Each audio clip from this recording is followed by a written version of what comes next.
I appreciate people coming out, especially, the weather's been so nice, so late into the fall, and for people to give up time on a very valuable Saturday morning, I appreciate that. And so those of you who don't know who I am, I'm Joe Sempolinski. I'm your current congressman, and I've been your congressman for about 7 weeks. And the first 3 of those weeks, I was in Washington, D.C., and we were voting. I've already voted 57 times on the floor of the House, speaking for each and every one of you. That's the honor of a lifetime. I take that very seriously. When they give me a little card and I put it in a box and I hit a button, my name goes up on a screen. When I do that, I don't speak for me. I speak for about 750,000 human beings throughout the entire southern tier, throughout the Finger Lakes, and every person in this room is part of that. And so the first 3 weeks we were in D.C., doing legislative work. We were very productive. I serve on 2 committees. I serve on the Budget Committee, and we have a little bit of a convoluted, you may have noticed, we have a little bit of a convoluted budget process in Washington, D.C. The Ways and Means Committee handles all revenue coming into the government. The Budget Committee sets how much each category of the government should spend, and then the Appropriations Committee fills it in. So let's say your family decided we can spend $400 this year on vacation. That would be budget. Whether you decide to go to Niagara Falls or Darien Lake, that's appropriations. Okay? And so I serve on the Budget Committee. And then what's been getting a lot of activity since I've been down in D.C. is I serve on the Education and Labor Committee. That covers everything that has to do with education, everything that has to do with the workforce writ large. And I serve on the subcommittee that covers early childhood, primary, and secondary education.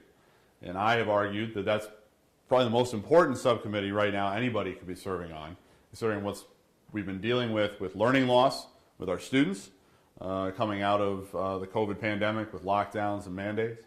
And then also, of course, everybody's very concerned about the curriculum that's being presented to our students. So I'm there to be a voice for parents, be a voice for students, and make sure that everybody is given the opportunities that they need to succeed in life and are educated rather than indoctrinated, and are put in a position to be successful, despite maybe not being in the classroom as much as they should have been over the last couple of years. Then after those 3 weeks, I've been home, mostly because in an election year, most members of Congress really want to be home, stumping for votes. That doesn't apply to me because of my bizarre situation. So instead of that, I've spent the time going out and about through every nook and cranny of this congressional district, talking to people. I've talked to a lot of school groups and collegiate groups because of the committee that I serve on. I've talked to businesses and elected officials. And I made a goal of, in that time before I went back to Washington, which will be on the 14th is when I return to Washington after the election, to do a town hall meeting in every county in the congressional district. And I represent all or part of 11 counties, 9 full counties and 2 partial counties. So we are at number 10 right now. Number 11 will be lunchtime in Olean. Everybody's welcome if you want to follow me to Olean. You can buy the season pass and come with me. But we're going to accomplish that goal, barring some catastrophe, today. And that's very important to me. I'm very committed to the town hall meeting format. As I said at the outset, I work for you.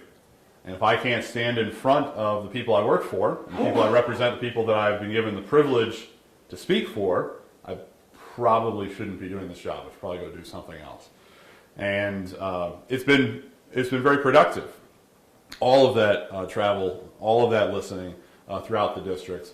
And then when I return to Washington, we will make good use of that to try and make good laws in the time that I've left. I think it's going to be a very busy so-called lame duck session because we're going to have an election on Tuesday. And everybody's anticipating there's a decent chance that the Republican Party wins the House of Representatives. If that happens, then there's a firm expiration date on Speaker Pelosi's tenure, which means there will be frantic legislation that happens over those 2 months. I was at a political event where a couple of days ago where some other members of Congress were there, and a member of Congress from the other end of the state came up to me and said, "Are you ready for Christmas in D.C.?" And what he meant by that was, by the schedule as published, we're supposed to be done mid-December. I don't think that's probably when we're going to be done. I think it may be a little later than that, because certainly if there's been a change in power because of the election, there's no way Nancy Pelosi is going to waste 2 weeks, 2.5 weeks of time that she could be passing or attempting to pass what remains of her agenda. So it's going to be important that we have people that are bringing the values from their districts to D.C., as opposed to inflicting bad values from D.C. on the people of their districts. And I'm certainly in the former category, where I want to go to Washington in this lame duck session and make sure I truly am speaking for each and every one of you. And when I agree with something, I'll vote for it. Where I disagree with something, I'll vote against it. And I'll certainly do that as informed as I can be by what is in the interest of the district, what the people of the district want, and certainly what's in accordance with the Constitution, which 7 weeks ago I took an oath to uphold. So with that, I'm open to any and all questions on any and all topics. Whatever you all want to talk about, I'm here to talk about, and listen and answer and take critique or criticism or comment. I'm kind of concerned about the attack on Speaker Pelosi's husband. Now, it's been on any member, regardless of party. Now, this I realize the Speaker has a detail there. I believe you as a member have protection in Capitol Hill. On Capitol Hill, not when I'm home. Off the Capitol. Yeah. Oh, here, the state assemblyman's here, so he'll handle all your state questions. And the intelligence in the room just went up. The average IQ just went way up not because of us, but Andy is probably the smartest guy in government, to be honest with you. So I'm leaving now. All right. No, Assemblyman Goodell, I'm sorry to interrupt, but Assemblyman Goodell represents you in the state assembly, represents all of Chautauqua County, and with the new district, you got like a little piece of Erie, right, where you're going to be for next term. The Indian Reservation. So he's a longtime friend, colleague, and we've worked together on a lot of things over time. So you literally do have the smartest guy in the state legislature representing you. So yeah, I'll let you finish your point. Okay, right, yeah. and I realize that because of course this would be handled in this case is off the Capitol. That's by the local and various agencies handle that, but you're just the Capitol Police when you're on Capitol Hill itself. Yeah. Yeah, so the way security works is the Capitol Police are responsible for the protection of the United States Congress. And most of that happens at the Capitol. So there are, to get into the office building, there's a security checkpoint. Then there's another security checkpoint to get into the Capitol itself. And there's a security checkpoint now to get onto the floor of the Capitol. That's sort of a new innovation. I don't know if we're going to keep that if there's a change in power. So to get into the chamber itself, you have to go through multiple checkpoints, and to get into any of the office buildings, you have to go checkpoints. Those are handled by the Capitol Police. When I'm home, I probably shouldn't say this, but I don't have any particular security detail. Rank and file members don't. Leadership does. So if, for instance, I was at an event with Leader McCarthy earlier this week. He was coming through upstate New York, and he had, folks with him because he's the minority leader of the House of Representatives. As far as what happened with Nancy Pelosi's husband, first of all, I denounce categorically all political violence, period. We've seen way too much of that in our society. Mr. Zeldin was attacked or attempted to be attacked when he was in the Rochester area. I served with Steve Scalise, who I can tell you from observing it still walks with a limp because of surviving an assassination attempt.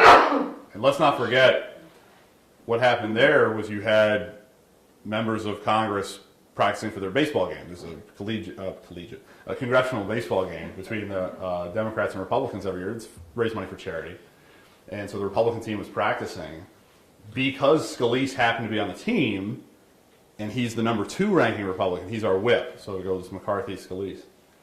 He had, I believe, 2 Capitol Police officers with him, which were able to engage the assailant.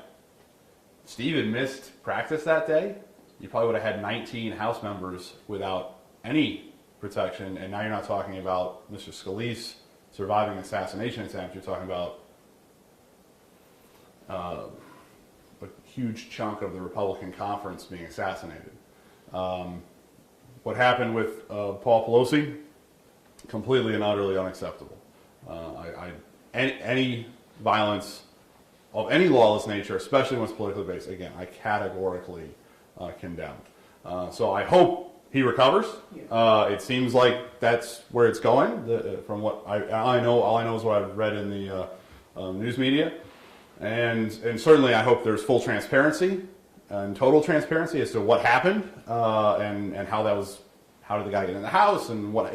So I'm against all political violence. I'm in favor of total transparency as to what happened with that situation. Having honest differences of opinion, that's one thing, but Yeah, I sure. agree with you wholeheartedly that the violence has no place. That's right. Yeah, we decide our issues in the United States of America at the ballot box, and we're going to do that on Tuesday, and that'll set who's in the House of Representatives and a third of the Senate and the state legislature and the governor's mansion, all these other positions for the next foreseeable future. That's how we decide differences, not at the end of the barrel of a gun or a hammer or anything.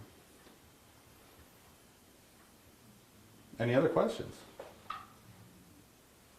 No? Joe, I'll just say, I just really appreciate what you're doing, things that you've stated in the paper and the media here, superb. Oh, thank you. I appreciate that. Really well done.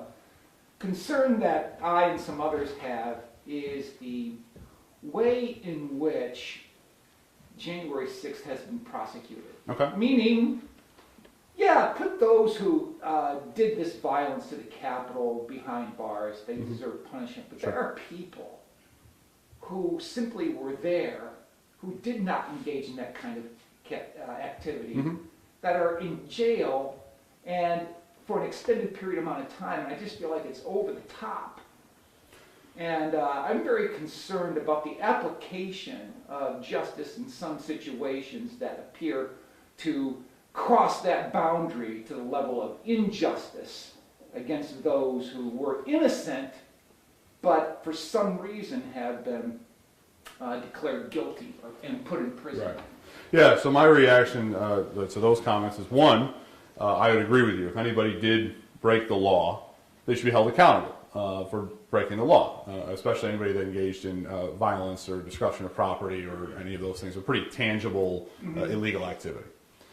I describe myself as a constitutional conservative. That's what I campaigned on. That's what I am. That's what I'm now duty-bound by oath to uphold. And one of the provisions of the Constitution is the right to a speedy trial. And certainly now you're talking almost 2 years down the road from the January 6th riot. If somebody has not received their day in court at this point, they're certainly well beyond, in my opinion, the constitutional right that they have to a speedy trial.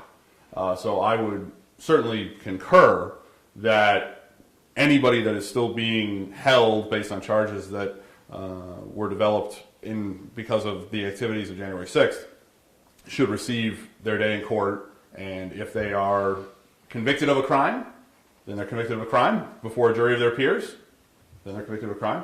And if not, if there's nothing to charge them with, if there's nothing to, that they can be convicted of, if they're found innocent or there's no charges to be filed, then let them go and go about their business.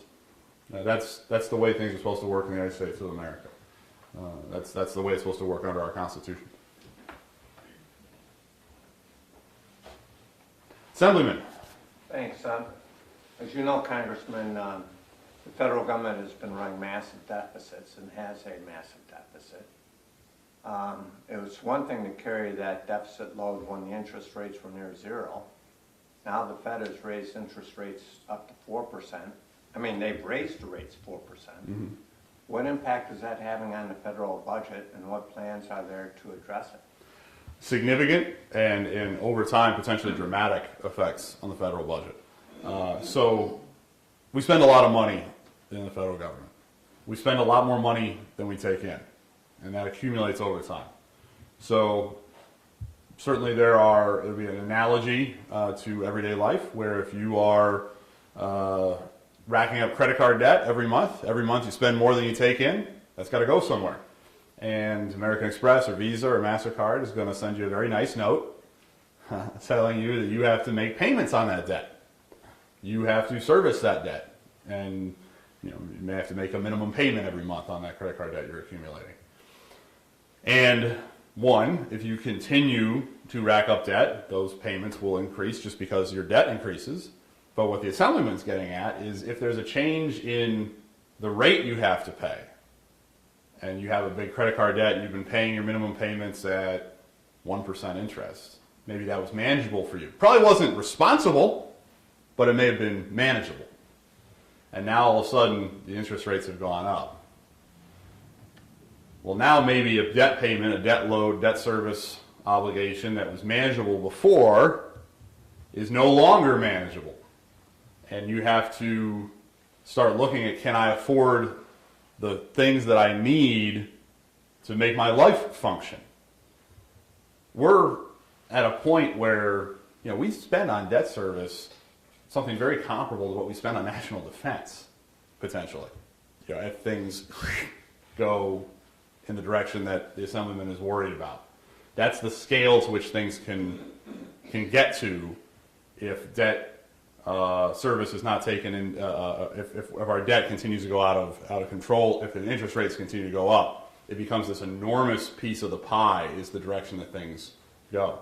My predecessor, and I was the MC for about 150 of these town hall meetings for my predecessor, we used to have a chart talking about, we had a pie chart of everything that goes into the federal budget. And this was something we've been talking about for 10 years. And you had a slice at top, it's debt service. And then, where does that go as interest rates go up? Well, now you have a slice right here, it's national defense, and suddenly that goes up. It's a major, major issue. And it's an issue that's gotten dramatically worse under the Biden administration. And certainly there have been Republican administrations that have not been as conservative on deficit spending as they should have been. So it's a bipartisan critique I would have of how we've run this government. But you reach a point where it becomes unsustainable, and you've already felt some of the pain of it, where interest rates were kept artificially low for a very long time to avoid this problem from occurring. You can only kick that can down the road so much. So despite what Joe Biden may tell you, we are in a recession. People are feeling pain. The top issue nationally, in my opinion, is inflation, prices people are dealing with.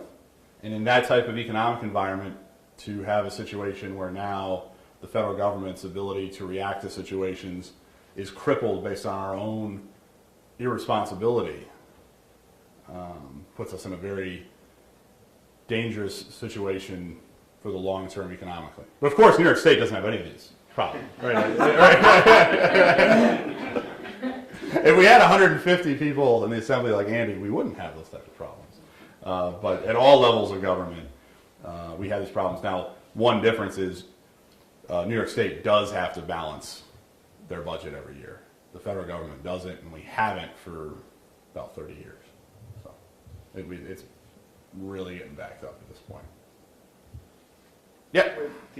The federal budget was, the fiscal year is October 1st, right? So where does it stand now? Are you like continuing resolution? Yes. Are they going to kick the can down the road, do you think? Or when you get back in the lame duck and pass a full budget? Yeah, so yes, you have the broad parameters of how this is working at the moment. So the fiscal year runs from October 1st to September 30th. So I took office September 13th. And I was told that week, we're probably going to vote on something to fund the government. And then we didn't.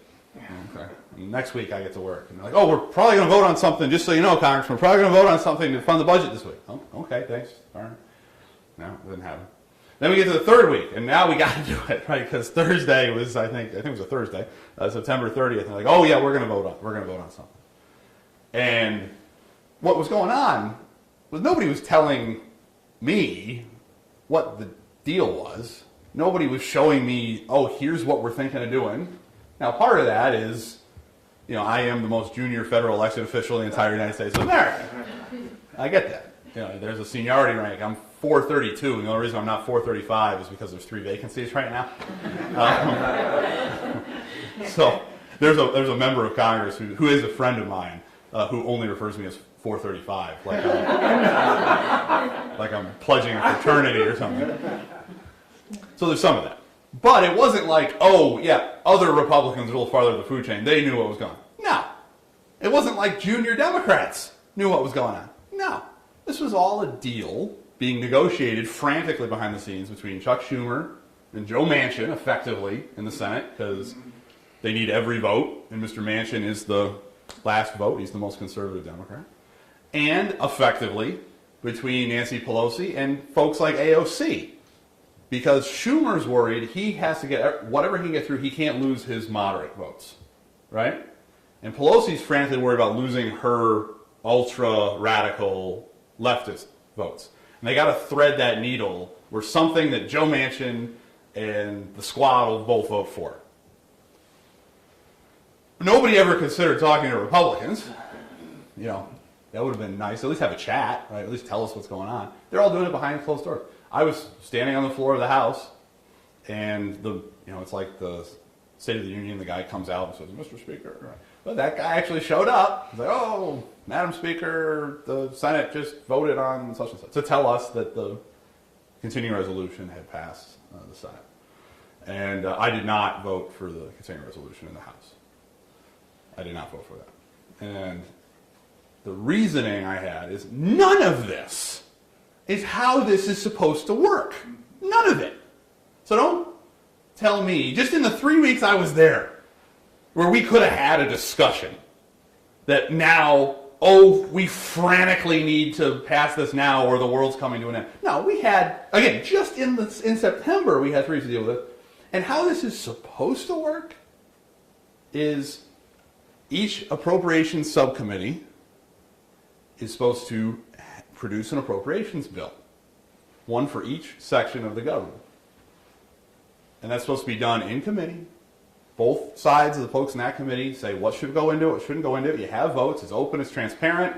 I can go to folks on that appropriations subcommittee and go, oh, there's something in my district I really need to have funded on agriculture, or something in my district I really need to have funded on transportation. I can go have an honest dialogue. Have that be open, and then we pass 12 or 13, depending on how you do it, 12 different laws on each section of the government. And that hasn't happened in a very long time. What we do is one of 2 things. We do, if we're a little less screwed up that year, we do what's called an omnibus, which is you take each of these 12 or 13 bills and you cram it all into one bill. And it is actually a new budget, but it's done in this big blob that's about that thick that nobody's probably read, and you do that for the next fiscal year. If you're a little more messed up, which is where we are now, you said it yourself, we do what's called a continuing resolution. And what a continuing resolution is, okay, you have no authority to expend money at 12:01 on October 1st at the moment. You do now until, this one's into sort of mid-December. And basically it's keep doing whatever we last told you to do with these changes. And of course it's all stuff that particularly important Democrats wanted slipped in there. And that happened, and we didn't see it until a day or 2 before it was going to pass. So I was asked by the media, are you going to vote for this? I do an open press call with you guys. You can ask me any questions you want once a week. I try to be as transparent as possible. And I was asked, are you going to vote for the continuing resolution? I said, no. And a member of the local media asked me, well, what would they need to do to get you to vote for it? As if like we changed one clause and then suddenly, oh, okay, whatever. And I said, no, we have to go back to the beginning and make it right and do this the proper way. I'm not an anarchist. I want the government to function. But we need to do it the proper way. We need to run it like every one of you runs your household or every business functions. Let's do it that way. So now where we're at is We're going to go back into session, as I said, the 14th of November. And when we get to what is scheduled to be our last week there, which again, I don't think is going to be our last week there, then we're going to have this same situation. And of course, people are going to say, oh, it's the end of the world. We have to do something. Well, again, we could have been doing this the right way. We could be having this conversation now. Right? I know everybody's worried about the election, but we can walk and chew gum at the same time. You know, I've been home for 6 weeks. We haven't had any, everybody's playing politics right now. So it is a frustrating place to see there's a way you can do it and it works, and if you do it the right way, it increases transparency. And transparency in and of itself increases trust in the government, right? And it increases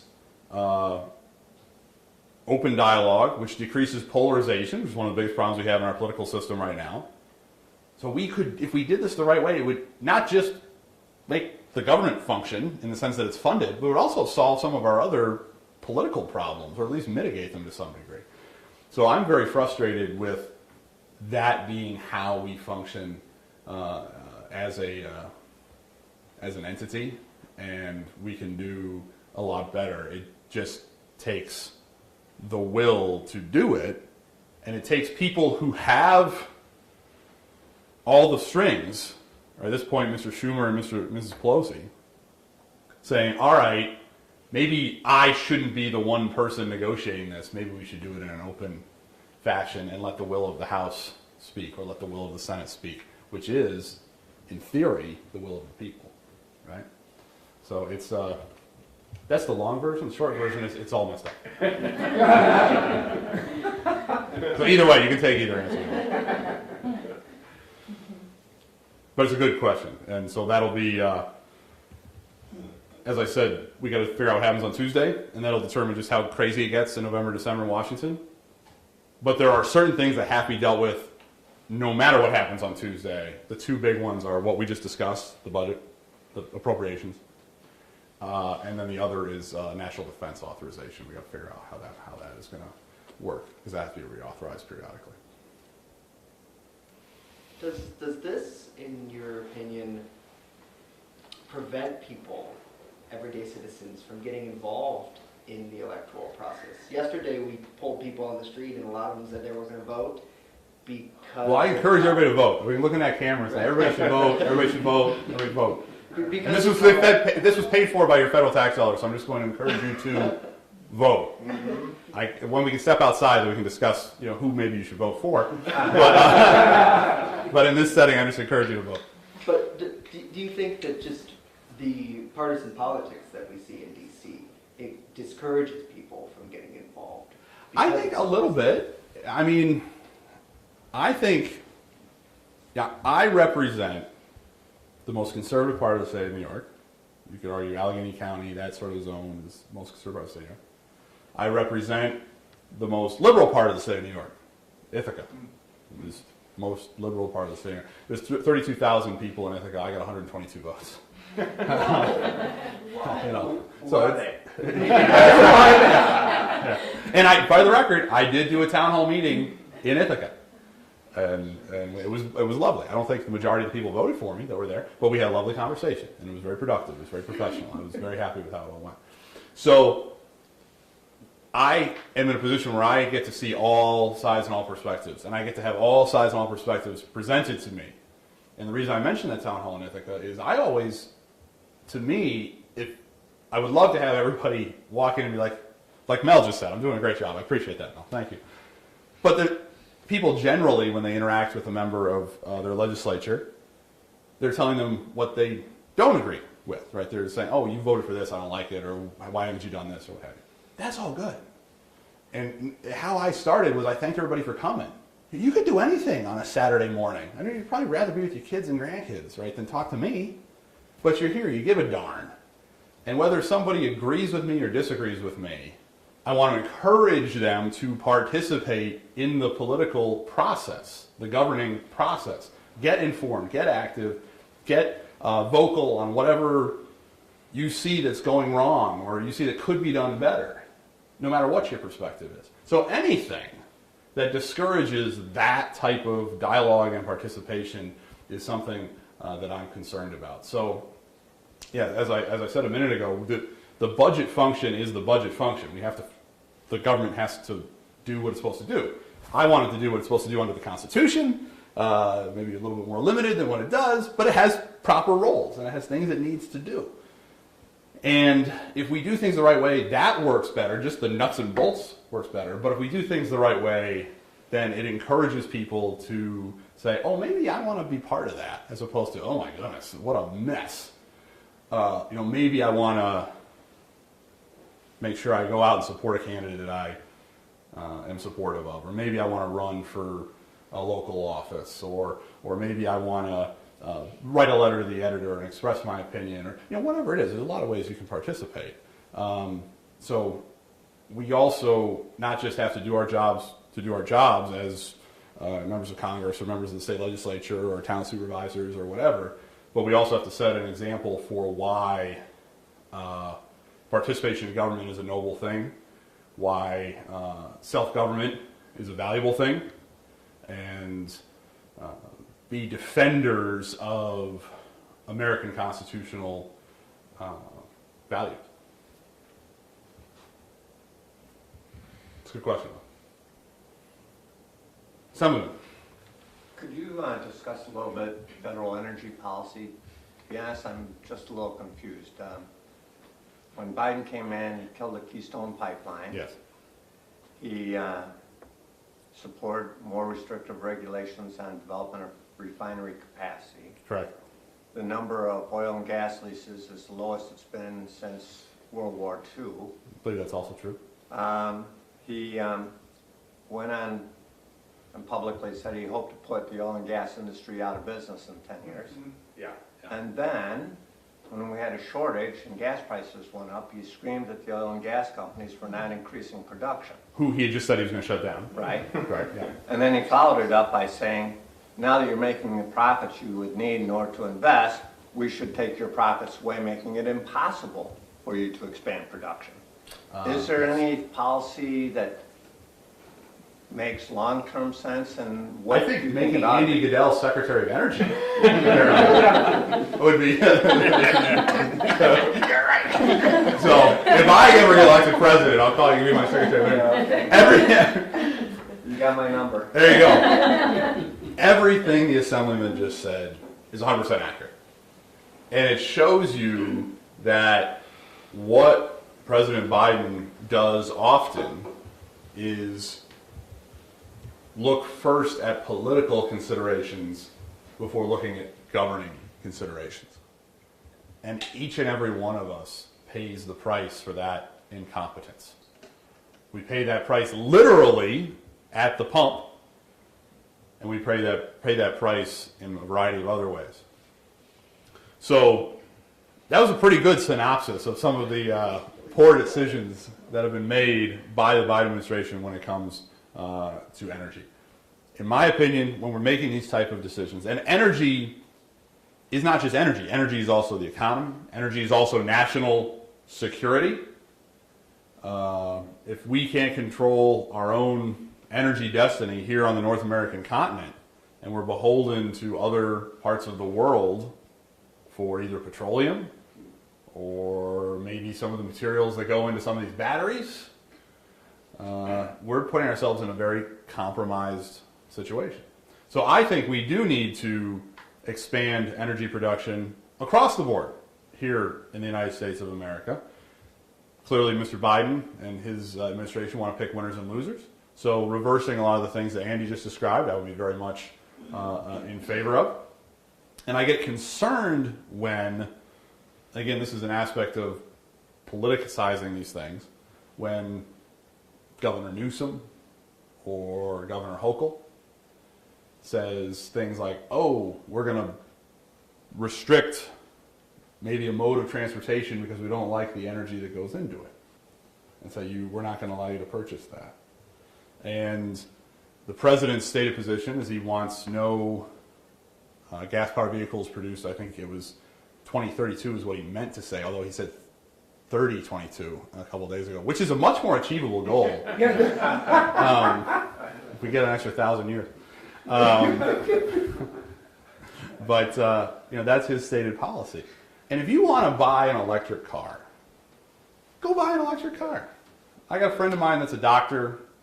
I wouldn't say he's anti-environment, but he's not somebody that's really not what gets him up in the morning. He drives a Tesla. He loves it because he likes the car. He thinks it's a better car. That's his opinion.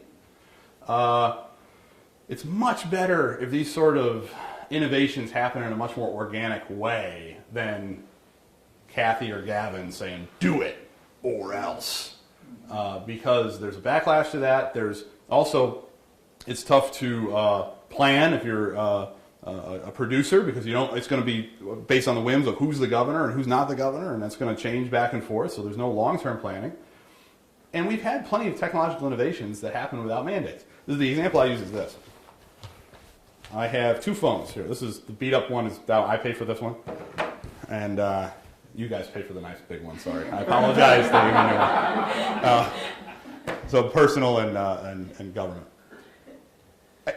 They're nice. They're smartphones. They're great. Nobody said I couldn't buy a flip phone.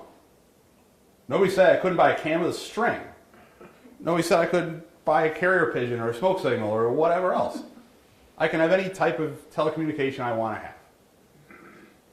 These came to dominate the market because they do things the other ones don't do, and they reached a price point that your average person could buy them or have the taxpayer buy them for them. And it just happened of its own accord because the market said that's the better product. But if you don't want to purchase a smartphone, you don't have to purchase a smartphone. You can do whatever else you want to do, whatever works for you in your life. That's a so much better way to have technological innovation. It doesn't produce the backlash. It doesn't produce the whipsaws. And if it's coming from the people as opposed to coming from legislatures down, it's going to be accepted and it's going to be more permanent because it's real as opposed to artificial. So let's get the politics out of these type of decisions. And we need people, whether the President of the United States, the Secretary of Energy, the Governor of the State of New York, they need to be making these decisions based on what is going to be in the best interest of the people of their jurisdiction so that they have the energy they need to go about their lives. They have it at a price that's a reasonable price and not an artificially inflated price, and that the market becomes open to producing a variety of options that they can then choose from of their own accord. I'm in favor of freedom.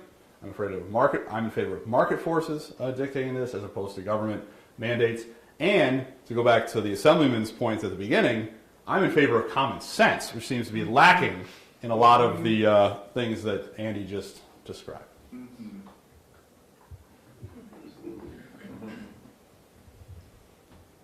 Yeah. I don't want to take anybody. No, that's fine.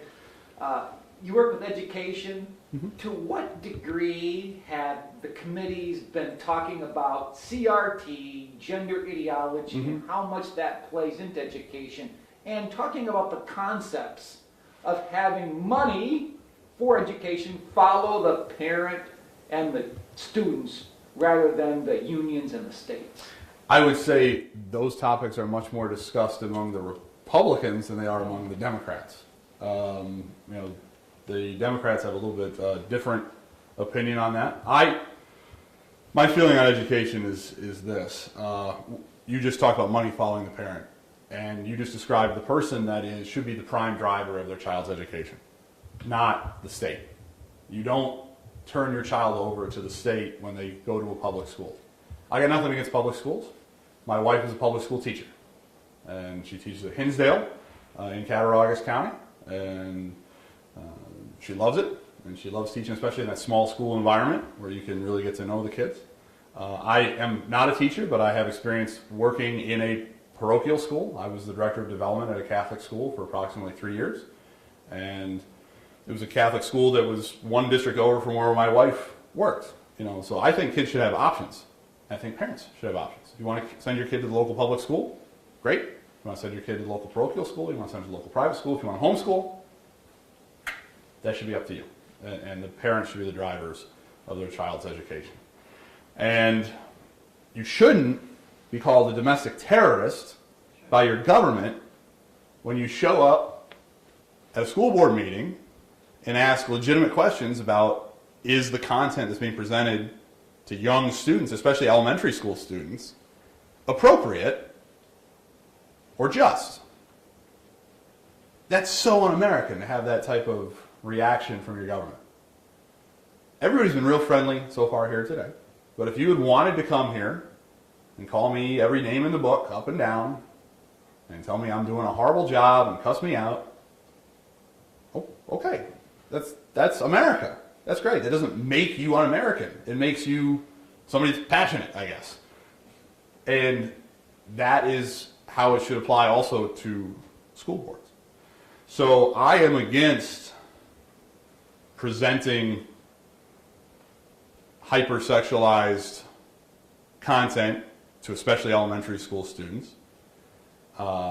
That's not homophobia or transphobia or anything like that. I just think that content, regardless of what is made up of it, is better suited for much older people, and probably not, in many cases, some of the things presented not suited for schools.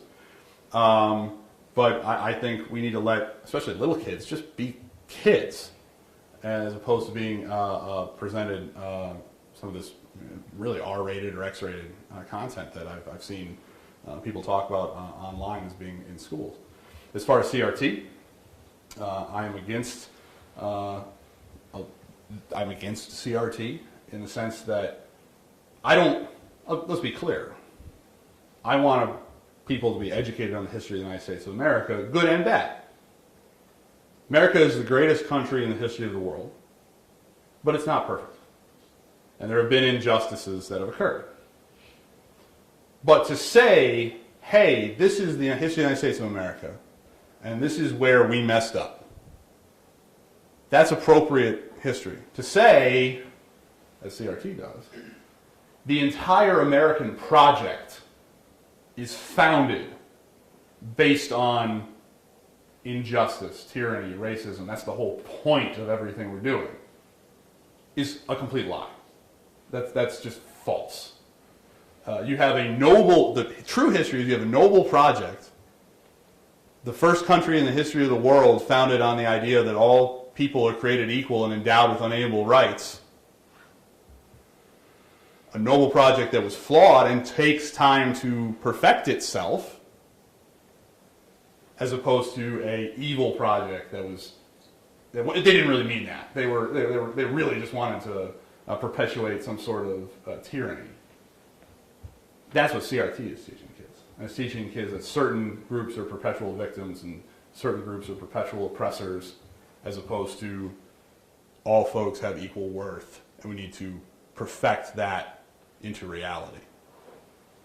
So I'm very much against the CRT proposal that it generates, and that is not what should be presented to our students. We should present them true history with all warts, but true history, not some goofy academic theory that has a political agenda. That's my opinion on that. But overall, I would say, yeah, among Republicans, there's a lot of these type of discussions. I think a lot of Republicans would, if not most, if not all, would agree with the things that I just said. There was one moment in the committee where I was sort of a little bit flabbergasted, and I did use that word on the record, flabbergasted. When we were discussing, we had a markup in the Education and Labor Committee, and what we wanted the Biden administration to turn over any correspondence that had gone between the teachers union and the CDC and the Department of Education as to, we were looking at, well, why were schools shut down for so long? You know, were they really following science, or was the science sort of being dictated by the teachers union? And we just wanted transparency. So under the rules of the House, when you make that sort of information request, it has to be handled by the Committee of Jurisdiction within a certain period of time. Otherwise, the vote goes to the full House. So the Education and Labor Committee, though this was a Republican proposal, was obligated to hold a hearing on it, deal with it in committee to prevent it from going to the full House. So, of course, the Democratic Party was trying to protect the Biden administration. They didn't want us poking around into what might have been going on. And so it started out, let's say, partisan but friendly, because they were protecting their guy, and we were saying, no, we want transparency, and they're like, this is, you're just playing political games. That was sort of the tone of the meeting. And this is all, by the way, this is all on video. You can go on YouTube. This is an open committee markup, so it's all publicly documented. And then partway through the meeting, a Democratic member sort of takes a little different tack when it was his turn to speak, and says, well, yeah, this is all political, but you guys are so worried about what happened to kids or whatever. There's no evidence that any of these shutdowns had any long-term permanent impact on kids whatsoever. And we all are, we sit on the right side and the Democrats sit on the left side, and we sit in seniority order, so I'm in the cheap seats. I'm in the front row, right? I'm in the front row on the end because I'm the most junior member. And on that committee, you have some of the most moderate Republicans. You have some of the most conservative Republicans. You have every sort of flavor of Republican, right? And we all start looking at each other like, did he say what I just thought he said? And I'm looking at one of the most moderate members, and he's like, what the heck is that? I'm behind me is one of the most conservative members, and he's, what the heck is that? We're all sort of reacting the same way, regardless of, because we could all agree there was a problem, that there's learning loss in the country because kids were in school for 2 years, or however long by various districts. And now it went from, all right, we're sort of protecting Mr. Biden, to they won't even acknowledge the problem exists, let alone how do we solve it. Now, yeah, if we can all say, all right, there's a problem with schools, and maybe you think we should solve it this way, and we think we should solve it that way, and we hammer it out, and whatever, that's how it's supposed to work. But now we'd reached the point where just even acknowledging there was a problem was somehow partisanship. And that has become par for the course. The governor of the state of New York thinks if you say there's a spike in crime, it's a conspiracy. That's what she said last week. You just pointing out something has gone wrong with this country is viewed as some sort of partisan ideological attack. So at that point, the tenor of the meeting changed a little bit, and the speakers that still were to speak, which were the more junior members, including myself, and that's why I said, I had the things I wanted to say. I think I did say, I'm flabbergasted by what I saw here. Now it's a silly word to use. I probably thought of one better. But that was my reaction to it is, if we can't even agree that there's a problem, if even pointing out that there is an issue is something that they're going to close ranks on, we're not going to get very far. So that was a very frustrating moment. I'm happy to have a dialogue with liberal Democrats about how do we help kids. I'm happy to. And I'm happy to have a disagreement on how do we help kids.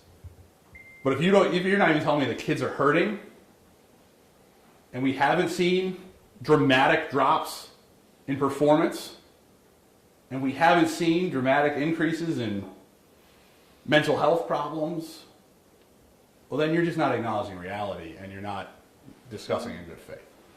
And that's very frustrating. I'm happy to have a good faith dialogue with somebody who disagrees with me all day, every day. But you have to be acting in good faith and acknowledging reality. Yes, yeah. Thanks for having me, by the way. No problem. Big problem. My pleasure. In recent weeks, we've learned that the current energy policy in New York State, the town has a unique opportunity to create what we call green hydrogen. Okay.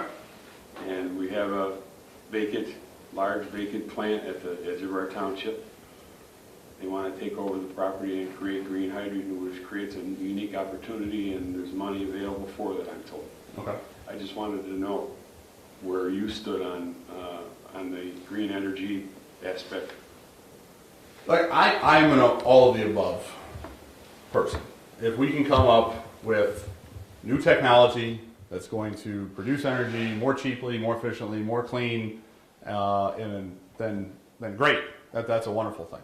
I get problematic when we, as the government, state or federal, start picking winners and losers and say, all right, we're going to fund this, but not these other things for political purposes.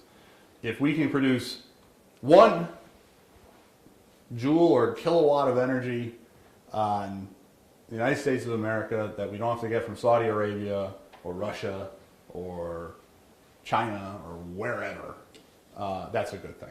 So I'm all for going down that road of new technology, but we have to do it in an open, transparent, and across the board type of way.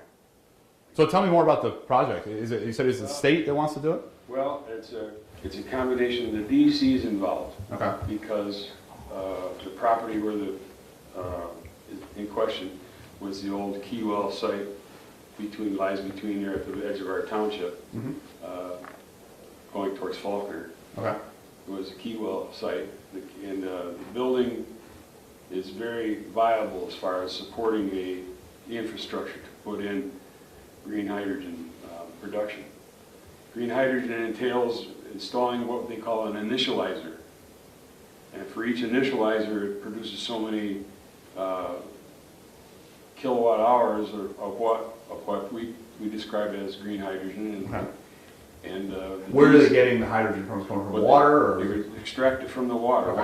One of the ideas is that they'll take the water from Conowongo Creek Okay. with the permission of the DEC. The residual leftover water is returned to the creek cleaner than what they took it out. Okay. And each initializer produces, ultimately they would have, down the road picture would be, you could fill up your car with your garden hose, and the plant that they would put in place of a internal combustion engine would be the workhorse of that vehicle. Mm-hmm. And would be green hydrogen would be produced in the vehicle, in the power plant, and the byproduct is water vapor. Okay. I mean, in theory, it sounds quite innovative. We have the company ESG Energy is in partnership with a company called, I think they call it, the acronym is CHUB, Okay. and they're from Canada. Canadian company is going to partnership with the local company to occupy that premises down there. Not only just their plant would be there, but they would make the available property there and the other parts of the building available to other energy producing firms to make a energy campus. Ah, okay. Hydrogen is the most abundant substance in the universe. So if you can, we're never going to run out of hydrogen. If you run out of hydrogen, you've already run out of everything else that exists in God's creation. So Side benefit of that, they want to create, they said, true energy campus. They want to make the energy site available to students, similar to a BOCES setup, where they can come there and train, work on well-paying jobs to keep the students in the area to produce this green energy that we'd be using in the future. Okay. And they'd have a gas station instead of not opposed to fossil fuels. I mean, we need that. Sure. As opposed to what President Biden's doing now. You would have a gas station where you pull in and load, and you fill your car up with green hydrogen, and off you go. Mm-hmm. That they've theorized that, and a lot of this would be operated with solar. The company that's coming in is advocating Maybe you would operate the plant with put solar panels on top of the solar plant. panels there, and then 2 other locations are already underway being built in the town of Carroll. Okay. Well, I would love to learn more if you want to send stuff over to my office.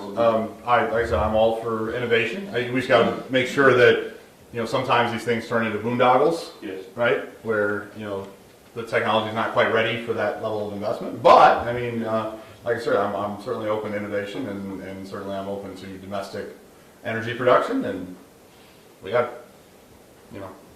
every molecule of water has got hydrogen in it. So Job creation plenty of hydrogen. is a big key to that, too. So yeah, I would love to learn more about the project. Thank you. Yeah, interesting. We got funny folks haven't talked yet. This must have been something that got you up in the morning. Right. Nobody's just like, I really want to go see Joe Sempolinski. He's great. I don't want to. But if nobody else wants to talk, Mel, you can keep asking. Yeah, that's fine. As long as everybody else gets a chance. That's right. Yeah, right. Yeah. What do you think about Jim Jordan's 1,000-page report regarding the FBI? Yeah. Mr. Jordan, by the way, I've had a chance to interact with. Really nice, just a super nice guy, by the way, just a real pleasant person. My second day, this is just a funny anecdote before I get to your actual real question. My family was down for my swearing in. My in-laws, my parents, my kids, my wife. And my father-in-law is a big Jim Jordan fan. He really just likes Jim Jordan.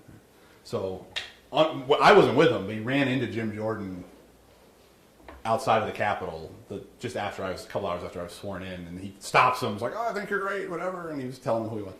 So the next day on the floor of the House, Jordan walks by me, sort of looks, turns around, comes back up to me, and goes, "You're the new guy, right?" I'm like, yeah. And he goes, "You got 2 kids, right?" I'm like, yeah, I do. Because my kids had been with my father-in-law at that time. And he goes, "I met your in-laws last night." and we ended up having a chat about my district, and he had been up here for, he's very active in wrestling, and I guess Cornell's got a good wrestling program, and so we ended up just having a little pleasant chat. And he's just a very pleasant person. But it was sort of funny. I guess my father-in-law was memorable enough to him that the next day, like, "Oh yeah, I remember you." But the FBI,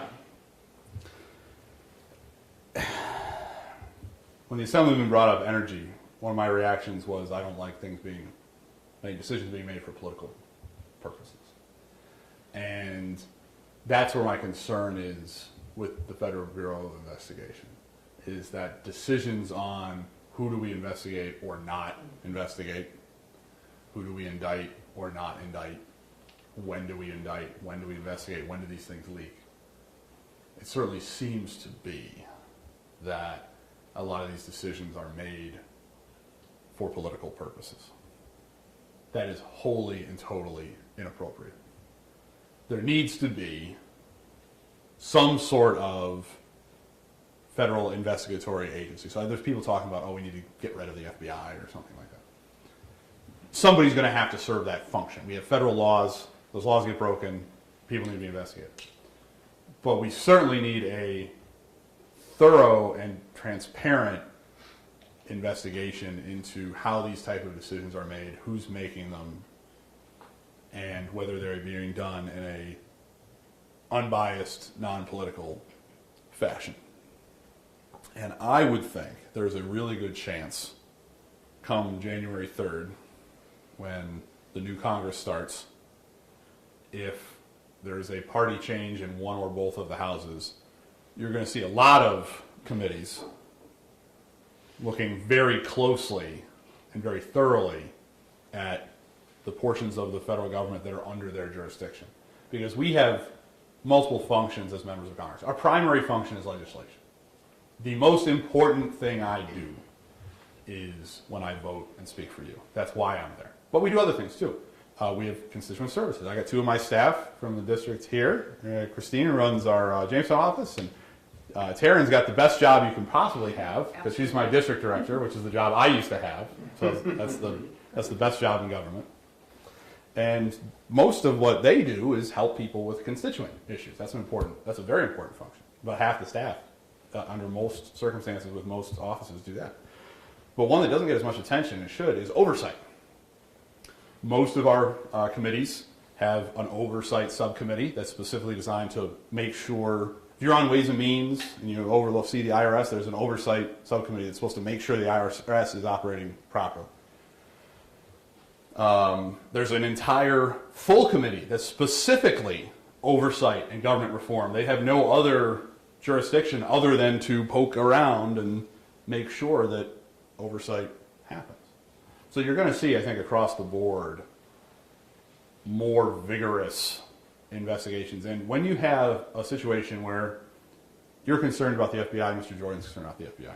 So we have a very crucial institution in our governing system where there's potentially a lack of confidence that they're doing their job appropriately.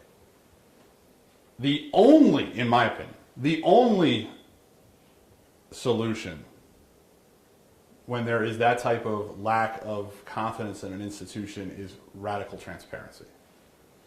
To have fully open investigations within the bounds of there are certain things we need to protect, active investigations, and certainly things with national security. You can't just run those around for the world for our adversaries to see. But beyond that, people should be able to be confident that their Congress is going to fulfill not only their legislative and constituent functions, but their oversight functions to look into any potential bias or potential misuse of government money or anything that might be inappropriate that's going on in the FBI. And certainly, if Mr. Jordan's able to produce a document like that now when he's in the minority party and they're not necessarily, he's not controlling the investigatory apparatus of the committee, when he does, they better all hope they have their nose clean because he's going to come looking, and appropriately so.